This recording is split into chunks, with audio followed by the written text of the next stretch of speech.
Lorsque les causes d'un décès sont inexpliquées, il arrive que l'infiniment petit soit le seul témoin du crime. Pour résoudre les enquêtes, les scientifiques récoltent et analysent les insectes découverts sur le corps des victimes. Leur espèce ainsi que leur stade de développement sont, si on sait les lire, de précieux indices sur une scène de crime. Vous écoutez Police Scientifique, épisode 1, Nid d'indices, première partie. Hawaï est sans aucun doute le paradis des vacanciers. Ses plages et son climat attirent les touristes par milliers. Mais même l'Éden peut avoir un côté sordide. À la fin de décembre 1989, une équipe de recherche ratissait la forêt près d'une petite ville sur l'île Oahu de l'archipel d'Hawaï. L'équipe cherchait des indices relatifs à la disparition d'une certaine Roxanne Tandle, âgée de 32 ans. Les membres de sa famille étaient inquiets car ils étaient sans nouvelles d'elle depuis plusieurs jours. Ce sont les détectives Andrew Glushenko, Joe Self et Rufus Kaukani qui furent avisés de la disparition de Roxanne. Ses parents déclarèrent que cette situation était anormale. Si elle n'était pas en danger, elle serait rentrée chez elle, ou du moins les aurait-elle appelés. Ils avaient le terrible pressentiment qu'il lui était arrivé quelque chose de grave. Ils craignaient que Roxanne n'ait été tuée. Ses voisins déclarèrent qu'elle avait eu une violente dispute avec son mari, Benjamin, peu de temps avant sa disparition. Le couple était en instance de divorce et Roxanne avait demandé la garde de leurs 2 enfants. Les voisins avaient d'ailleurs entendu des bruits qui ressemblaient à des coups provenant de la maison des Tandle. Les soupçons se tournèrent immédiatement vers Benjamin Tandle. Même si Tandle s'était présenté en personne pour signaler la disparition de Roxanne, le détective Kaukani avait remarqué que son comportement était étrange. Ce qui m'a paru bizarre à propos de la déclaration du mari au poste de police, c'est que lorsque l'agent lui a demandé une carte d'identité ou une photo de sa femme afin qu'on puisse la faire circuler, eh bien plutôt que d'aller chercher la photo et de revenir au poste de police, il est allé chercher des vêtements et s'est rendu à Wello, à quelques 25 km de là, pour les laver. Cela ne correspond pas à quelqu'un qui s'inquiète de la disparition d'un proche.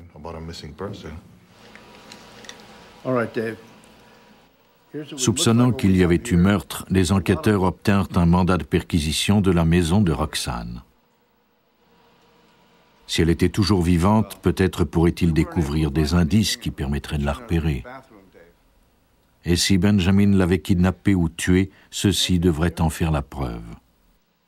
Les enquêteurs apportèrent avec eux un système d'éclairage au laser qui leur permettait de discerner les taches de sang et les empreintes digitales. Les lunettes spéciales de l'analyste l'empêchent d'être ébloui et lui permettent de recueillir des indices invisibles à l'œil nu. La lumière révéla un nuage de gouttelettes de sang sur la planche à repasser et dans la chambre de Roxanne. Les enquêteurs en conclurent immédiatement qu'il s'agissait d'un meurtre.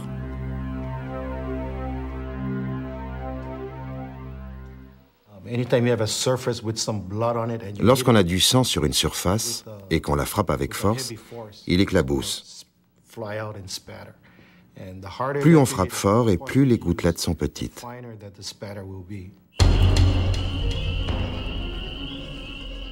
Où était le corps de Roxanne Tandle?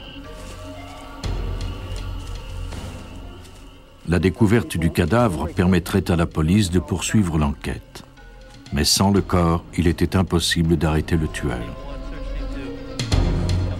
Les enquêteurs devaient se battre contre la montre. L'humidité et la chaleur tropicale d'Hawaï ont pour effet d'accélérer la décomposition des cadavres et ainsi détruire des indices importants. Les éléments de preuve qui incriminaient le meurtrier pouvaient être complètement détruits.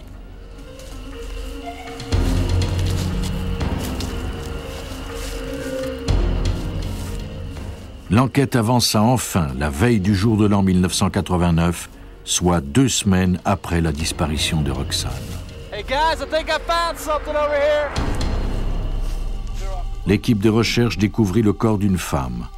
Elle avait été enveloppée dans 2 couvertures solidement attachées par des bandes de tissu. Les marques sur son corps suggéraient qu'elle avait été étranglée puis frappée à la tête. Mais les contusions et l'enflure de son corps n'empêchèrent cependant pas la famille de Roxane de l'identifier formellement. Au moment où les enquêteurs avaient retiré les couvertures, une grande quantité de mouches en était sortie. Le lendemain matin, les détectives contactèrent l'entomologiste Lee Goff de l'Université d'Hawaï, l'un des plus célèbres entomologistes aux États-Unis. Même si les insectes inspirent presque toujours du dégoût, il n'en reste pas moins qu'ils nous côtoient tout au long de notre existence, et parfois même après. Le rôle de Goff consiste à tirer parti de l'abondance des insectes. Il les utilise comme une sorte de chronomètre biologique. Afin de prouver la culpabilité de Benjamin Tandle ou d'un autre suspect éventuel, il faudrait interroger les insectes. Et Goff serait leur interprète. Lorsqu'on parle d'insectes, on parle de la plus grande famille du règne animal sur Terre. Lee Goff, entomologiste médico-légal. Une estimation conservatrice, très conservatrice même, serait de l'ordre de 3/4 de millions d'espèces connues. Mais en réalité, je pense que cela va plutôt chercher dans le million. Les insectes doivent se battre contre l'homme pour assurer leur survie, mais dans la mort, l'homme devient lui-même leur nourriture et leur abri. C'est ce dont Goff profite. Lorsqu'il arriva sur la scène du crime, il prit soin de recueillir tous les insectes qu'il pouvait y trouver. Il utilisa un filet pour capturer les insectes volants et des pinces pour recueillir ceux qui se trouvaient sur le corps. C'est le développement des insectes ailés qui indiquerait à Goff le moment du crime. Le rythme de croissance des insectes est d'une telle régularité que les scientifiques parviennent aujourd'hui à mesurer leur cycle de vie et de mort à l'heure près.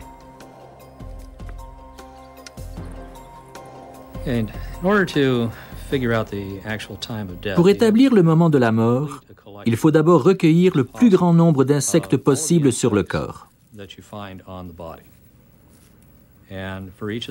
Il faut ensuite connaître le moment de la formation des insectes sur le corps, ainsi que la durée de leur cycle de vie. Lorsqu'on travaille pendant les premiers stades de la décomposition, soit environ les 2 premières semaines par exemple, ce sont certaines espèces de mouches qui devront retenir notre attention.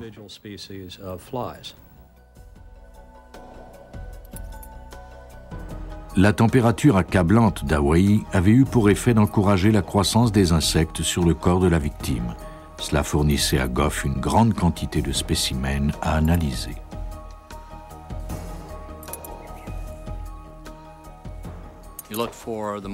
On recherche les spécimens les plus matures et on tente d'obtenir un bon échantillonnage de tout ce qui se trouve sur le corps, que cela soit dans la couverture, les vêtements et même sur la surface du cadavre.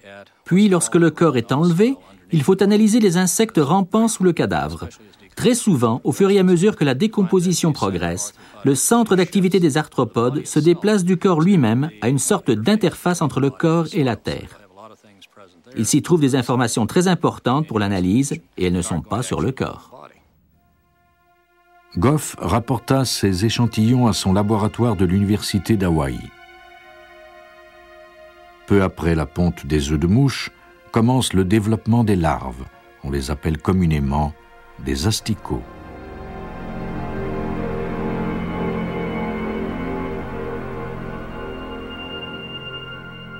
Ils sécrètent des enzymes et favorisent la prolifération de bactéries qui leur permettront ensuite de consommer les tissus humains. Goff savait que ces insectes lui raconteraient l'histoire du meurtre de Roxane Tandle. Mais parlerait-il assez clairement pour qu'on puisse traduire un meurtrier en justice? Le cycle de vie des insectes est étroitement lié à la vie humaine. Lorsque cette dernière prend fin, elle donne naissance à de nouvelles générations d'insectes. Un cadavre constitue une source inestimable de nourriture pour les larves. Les mouches se manifestent presque tout de suite après le décès d'un individu. Le corps dégage alors une substance chimique qui les attire jusqu'à 3 km à la ronde. Dès leur arrivée, les femelles pondent dans des aires protégées tels que les orifices du corps, les blessures et les replis de la peau. Ici à Hawaï, avec les espèces que nous analysons, il y a environ 12 à 18 heures entre la ponte de l'œuf et l'éclosion. Arrivent alors les asticots. Ils se rassemblent et s'alimentent en groupe. Ils forment une masse et voyagent sur et à l'intérieur du corps. Comme tous les insectes ne pondent pas leurs œufs en même temps, il y aura des asticots de plusieurs espèces différentes et d'âges différents. La maturation des asticots se fait en 5 phases. La transition entre l'état de larve et l'âge adulte peut prendre plusieurs jours ou plusieurs semaines selon les espèces et le milieu ambiant. L'identification des espèces qui ont envahi le corps d'une victime et l'analyse de leur évolution permettront de calculer le moment précis du décès de leur hôte.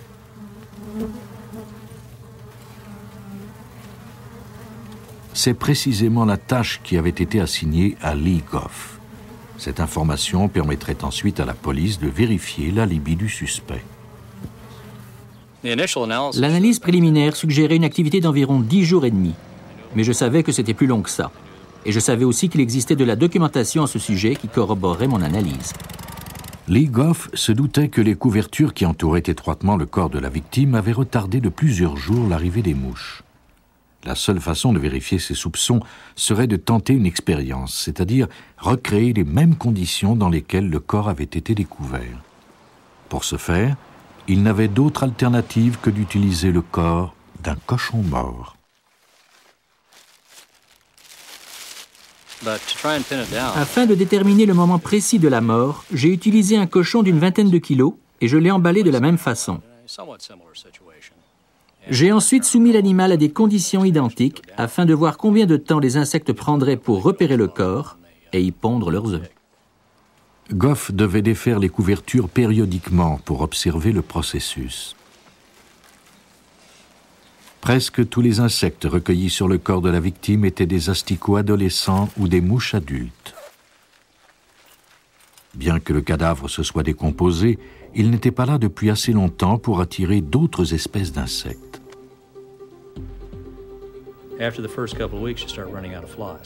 Après les 2 premières semaines, les mouches se font plus rares. Vient ensuite une étape que l'on nomme succession et qui signifie que tout insecte qui se nourrira dorénavant à partir du corps le transformera. Et ces transformations attireront d'autres groupes d'insectes qui attireront à leur tour d'autres espèces d'insectes et ainsi de suite. Cette succession voit apparaître dans un ordre établi par les entomologistes une espèce d'insecte après l'autre. Ces insectes commenceront à se nourrir sur le cadavre. La quantité et le type d'insectes varient selon le climat. Goff s'assurait que son cobaye passe de l'ombre au soleil et qu'il soit également mouillé afin d'imiter le plus possible les conditions climatiques auxquelles le corps de la victime avait été soumis. Combien de temps s'était-il écoulé avant l'arrivée de la première mouche? Goff obtint rapidement une réponse à sa question. Il remarqua l'arrivée des premières mouches sur la carcasse du cochon après 2 jours et demi. S'il additionnait ces 2 jours et demi aux 10 jours et demi auxquels il était arrivé lors de l'analyse préliminaire, il obtenait un total de 13 jours. La victime était donc morte pas moins de 13 jours avant la découverte du corps, le 31 décembre 1989. Ces 2 jours et demi supplémentaires faisaient toute la différence.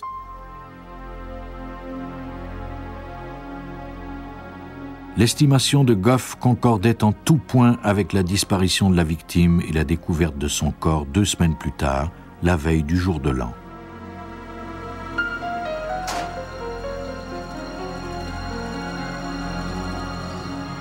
Les voisins avaient confirmé aux enquêteurs qu'ils avaient aperçu la victime pour la dernière fois dans l'après-midi du 17 décembre. Elle était alors assise du côté passager dans le camion de Benjamin Tandle.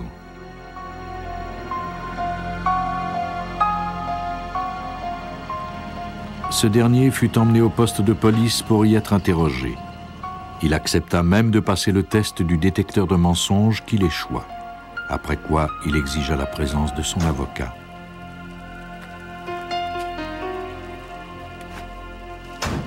Les enquêteurs accusèrent officiellement Benjamin Tandle du meurtre de son ex-épouse.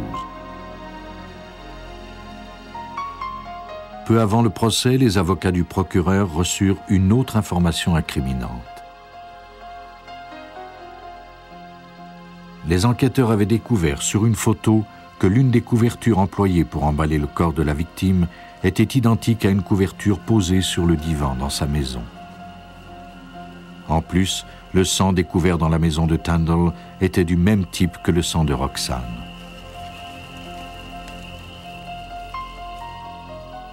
Benjamin Tandle fut reconnu coupable du meurtre de Roxane Tandle.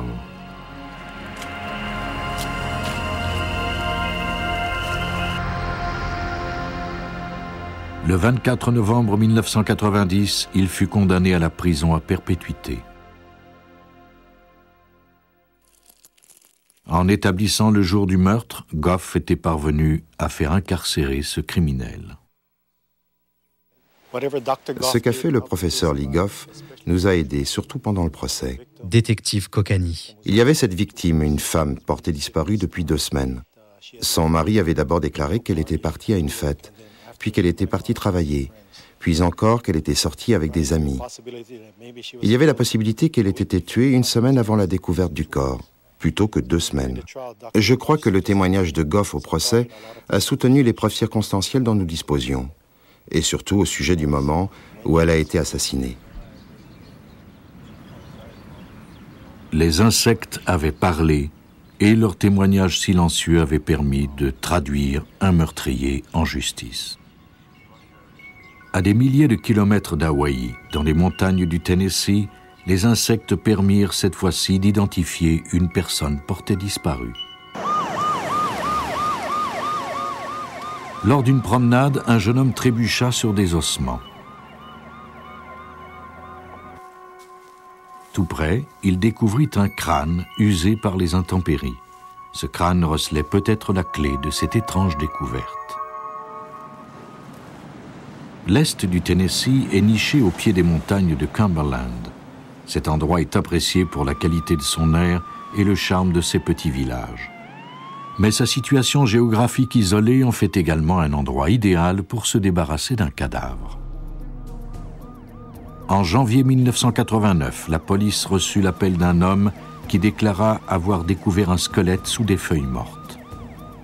Il restait bien quelques bijoux et vêtements, mais il était difficile d'imaginer qu'un souffle de vie ait déjà parcouru ce corps. Les policiers ne découvrirent aucune pièce d'identité ni aucun indice sur le nom de la victime. Les ossements ne portaient pas de marque de violence non plus. Pourtant, les enquêteurs soupçonnaient qu'il s'agissait d'un meurtre. Sinon, comment pouvait-on expliquer la présence d'ossements à cet endroit ? Les enquêteurs disposaient de peu d'indices, à l'exception peut-être de ce nid de guêpes sec et abandonné depuis longtemps par ses occupantes. Cet indice suffirait-il à lui seul ?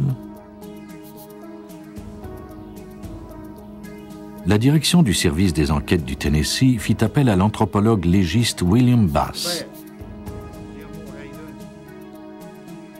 Bass sait, en quelque sorte, lire les restes humains. Il commença tout d'abord par déterminer l'âge et le sexe de la victime. La forme et la taille des os indiquaient qu'il s'agissait d'une femme de moins de 18 ans. La cause de sa mort demeurait cependant un mystère. Il n'y avait aucun impact de balle sur le crâne, pas plus qu'il n'y avait de blessures sur les os de son corps. Nous n'avons pas retrouvé l'hyoïde, qui est un os du cou et qui est habituellement cassé lors d'un étranglement. Les enquêteurs étaient impatients de découvrir la façon dont la jeune fille était morte, mais ils devaient d'abord déterminer le moment de sa mort et essayer de découvrir son identité.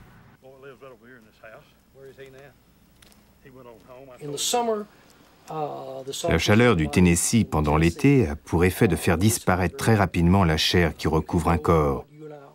En juillet ou en août, vous et moi pourrions devenir des squelettes en seulement 2 semaines. Si la mort survenait en hiver, cela prendrait plus de temps. Mais si c'était le cas, le printemps ou l'été suivant, le cerveau et le contenu de la voûte crânienne se seraient complètement désintégrés et cette voûte serait parfaitement asséchée. Sur la scène du crime, Bass examina le nid de guêpe. S'il parvenait à découvrir le moment de sa fabrication, il arriverait peut-être à déterminer le moment du décès de la victime. Les guêpes construisent leur nid dans des endroits secs. Le crâne devait se trouver là depuis un bon moment et être bien asséché pour que les insectes l'aient choisi pour abri. Ce que cela m'indique, c'est qu'en janvier, au moment où le crâne a été découvert, il y avait ce nid de guêpe. La victime était déjà morte et son crâne était sec l'été précédent. Et la fabrication du nid remontait à cette période. Afin de confirmer son hypothèse, Bass fit appel à l'entomologiste Neil Haskell dans l'espoir qu'il l'aiderait à identifier la victime. On fait appel à Haskell dans des enquêtes criminelles partout aux États-Unis.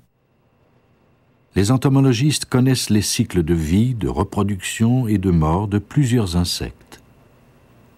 Au Tennessee, les guêpes commencent à fabriquer leur nid vers la fin avril ou le début mai. Pendant l'été, elles sont en pleine activité.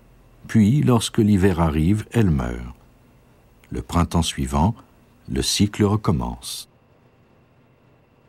Nous connaissions le cycle de vie de cette variété de guêpes en particulier et savions combien de temps elles avaient pris pour construire leur nid. Il nous suffisait ensuite d'ajouter à cette période 6 à 8 mois pour que le crâne soit parfaitement asséché.